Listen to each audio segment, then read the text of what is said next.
হুজুর, আমি আর নামাজ পড়বো না। কেন, কি হয়েছে তোমার? হুজুর, নামাজে বসলে সারা দুনিয়ার চিন্তা ভাবনা আসে, কিন্তু নামাজের প্রতি মনোযোগ আসে না। ও আচ্ছা, বুঝতে পেরেছি। এই নাও, এই পানিটা নিয়ে তুমি এই দিক দিয়ে ঘুরে আসবা।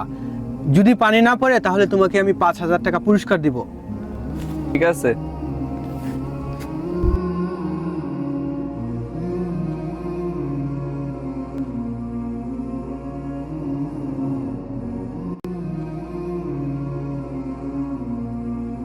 হুজুর, আমি নিয়ে এসেছি, এক ফোঁটাও পানি পড়ে নাই।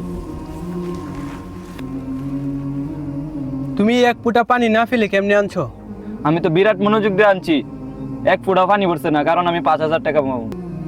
এই 5,000 টাকার জন্য তুমি এই গ্লাসটা বিরাট মনোযোগ দিয়া তারপরে আমার কাছে নিয়ে আসলা। তুমি যদি 5 ওয়াক্ত নামাজ পড়ো তাহলে আল্লাহ তাআলা তোমাকে অনেক বড় পুরস্কার দিবে। তাই তুমি এখন থেকে 5 ওয়াক্ত নামাজ মনোযোগ দিয়ে পড়ো। এখন বুঝতে পারছি হুজুর।